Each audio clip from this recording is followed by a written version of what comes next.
Assalamualaikum warahmatullahi wabarakatuh. Perkenalkan kami dari kelompok 3 beranggotakan Balkis Sahatika, Nadia Ainun Hairunisa, Fajar Ramadan, dan Cynthia Cahya Aryani yang akan membahas materi tentang landasan bimbingan dan konseling.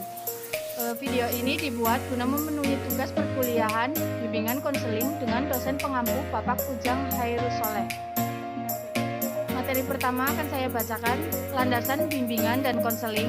Pengertian landasan bimbingan dan konseling adalah faktor-faktor yang harus diperhatikan dan dipertimbangkan khususnya bagi konselor selaku pelaksana utama dalam mengembangkan layanan bimbingan dan konseling. Kemudian ada macam-macam landasan bimbingan dan konseling. Yang pertama adalah landasan filosofis, yakni landasan yang dapat memberikan arahan dan pemahaman khususnya bagi konselor dan dalam melaksanakan setiap kegiatan bimbingan dan konseling yang lebih bisa dipertanggungjawabkan secara logis, etis, maupun estetis. Menurut Viktor Franz, Peterson, Albaster, dan Lucas, Thomson, dan Rudolph dalam Prayitno tahun 2003 telah mendeskripsikan tentang hakikat manusia sebagai berikut.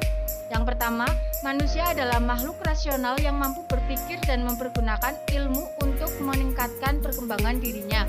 Kemudian, manusia dapat belajar mengatasi masalah-masalah yang dihadapinya apabila dia berusaha memanfaatkan kemampuan-kemampuan yang ada pada dirinya. Kemudian, manusia berusaha terus-menerus mengembangkan dan menjadikan dirinya sendiri, khususnya melalui pendidikan. Kemudian, manusia dilahirkan dengan potensi untuk menjadi baik dan buruk, dan hidup berarti upaya untuk mewujudkan kebaikan dan menghindarkan atau setidaknya mengontrol keburukan. Yang terakhir, manusia memiliki dimensi fisik, psikologis, dan spiritual yang harus dikaji secara mendalam. Kemudian oleh Balkis Sahatika. Macam-macam landasan bimbingan konseling yang kedua ada landasan psikologis. Landasan psikologis merupakan landasan yang dapat memberikan pemahaman bagi konselor tentang perilaku individu yang menjadi sasaran layanan atau klien.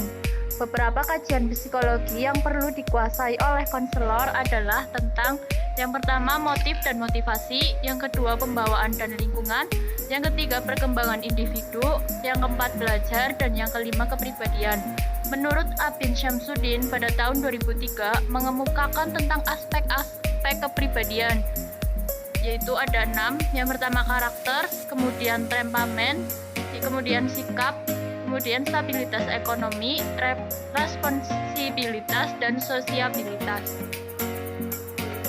Landasan bimbingan konseling yang ketiga yaitu landasan pedagogis. Pedagogis merupakan ilmu yang membahas pendidikan, yaitu ilmu pendidikan anak. Pada bagian ini, pendidikan akan ditinjau sebagai landasan bimbingan dan konseling dari 3 segi, yaitu yang pertama, pendidikan sebagai upaya pengembangan individu. Bimbingan merupakan bentuk upaya pendidikan. Apakah pendidikan itu? Dalam artinya yang paling luas, pendidikan ialah upaya memanusiakan manusia. Seorang bayi manusia hanya akan dapat menjadi manusia sesuai dengan tuntutan budaya sebagaimana telah dikemukakan pada bagian terdahulu, hanya melalui pendidikan. Tanpa pendidikan, bayi manusia yang telah lahir itu tidak akan mampu memperkembangkan dimensi keindividualannya, kesosialannya, kesusilaannya, dan keberagamannya. Yang kedua, pendidikan sebagai inti proses bimbingan konseling.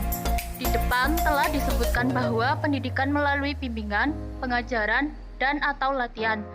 Ciri apakah yang menandai berlangsungnya upaya pendidikan melalui kegiatan besar itu? Ciri pokoknya ada 2, yaitu peserta didik yang terlibat di dalamnya menjalani proses belajar dan kegiatan tersebut bersifat normatif. Apabila kedua ciri itu tidak ada, maka upaya dilakukan itu tidak dapat dikatakan pendidikan. Kemudian yang ketiga, pendidikan lebih lanjut sebagai inti tujuan bimbingan dan konseling. Bimbingan dan konseling mempunyai tujuan khusus atau jangka pendek dan tujuan umum atau jangka panjang. Dengan ungkapan lain, Crow and Crow menyatakan bahwa tujuan khusus yang segera hendak dicapai atau jangka pendek dalam pelayanan bimbingan dan konseling ialah membantu individu memecahkan masalah-masalah yang dihadapinya. sedangkan tujuan akhir atau jangka panjang ialah bimbingan diri sendiri. Selanjutnya akan dijelaskan oleh Fajar Ramadan. Ya, landasan sosial budaya. Landasan sosial budaya merupakan landasan yang dapat memberikan pemahaman kepada konselor tentang dimensi kesosialan dan dimensi kebudayaan sebagai faktor mempengaruhi terhadap perilaku individu. Seorang individu pada dasarnya merupakan produk lingkungan sosial budaya di mana ia hidup. Sejak lahir, ia sudah dididik dan belajarkan untuk mengembangkan pola-pola perilaku sejalan dengan tuntutan sosial budaya yang ada di sekitar. Kegagalan dalam memenuhi tuntutan sosial budaya dapat mengakibatkan tersingkir dari lingkungannya. Faktor sosial budaya yang menimbulkan kebutuhan akan bimbingan. A. Perubahan konstelasi keluarga. B. Perkembangan pendidikan. C. Dunia kerja. D. Perkembangan kota metropolitan. E. Perkembangan komunikasi. F. Seksisme dan rasisme. G. Kesehatan mental. H. Perkembangan teknologi. I. Kondisi mental dan keagamaan. J. Kondisi sosial dan ekonomi. Permasalahan yang terjadi dalam landasan sosial budaya. A. Perbedaan bahasa. B. Komunikasi nonverbal. C. Stereotip. D. Kecerdasan nilai. E. Kecemasan. 5. Landasan religius. Agama atau disebut religius berasal dari kata Latin religio, berarti tie up. Dalam bahasa Inggris, religion dapat diartikan having anger good atau the secret power. Secara umum di Indonesia, agama dapat dipahami sebagai sistem kepercayaan, tingkah laku, nilai, pengalaman, dan yang terinstitusionalisasi, diorientasikan kepada masalah spiritual atau ritual yang diterapkan dalam sebuah komunitas dan diwariskan antar generasi dalam tradisi. Perkembangan agama di sosial sangat penting untuk pembinaan dan penyempurnaan pertumbuhan kepada anak didik, karena pendidik agama mempunyai dua aspek penting, yaitu aspek pertama dari pendidikan agama adalah ditunjukkan kepada jiwa atau pembentukan kepribadian. Aspek kedua dari pendidikan agama adalah ditunjukkan kepada pikiran atau pengajaran agama itu sendiri. Ya, saya kembalikan ke moderator. Kemudian untuk materi selanjutnya akan disampaikan oleh Cynthia Cahya Aryani. Selanjutnya, ada beberapa peran agama dalam kesehatan mental, antara lain yang pertama, dengan agama dapat memberikan bimbingan dalam hidup. Yang kedua, aturan agama dapat menenteramkan batin. Yang ketiga, ajaran agama sebagai penolong dalam kebahagiaan hidup. Yang keempat, ajaran agama sebagai pengendali moral. Yang kelima, agama dapat menjadi terapi jiwa. Dan yang terakhir, agama sebagai pembinaan mental. Dasar landasan religius, bimbingan konseling diperlukan penekanan pada 3 hal pokok. Yang pertama, manusia sebagai makhluk hidup Tuhan. Yang kedua, sikap keberagaman. Yang ketiga, peranan agama. Nah, selanjutnya ada agama sebagai pedoman hidup, memiliki fungsi memelihara fitrah, memelihara jiwa, memelihara akal, dan memelihara keturunan.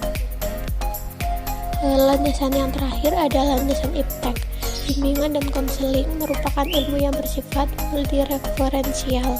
Beberapa disiplin ilmu lain telah memberikan sumbangan bagi perkembangan teori dan praktek bimbingan konseling, seperti psikologi, ilmu pendidikan, statistik, evaluasi, biologi, filsafat, sosiologi, antropologi, ilmu ekonomi, manajemen, ilmu hukum, dan agama.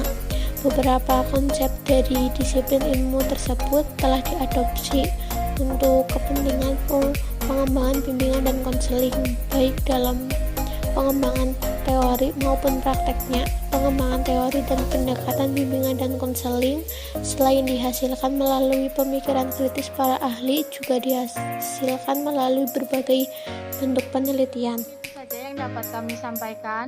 Semoga video ini bisa bermanfaat. Terima kasih. Assalamualaikum warahmatullahi wabarakatuh.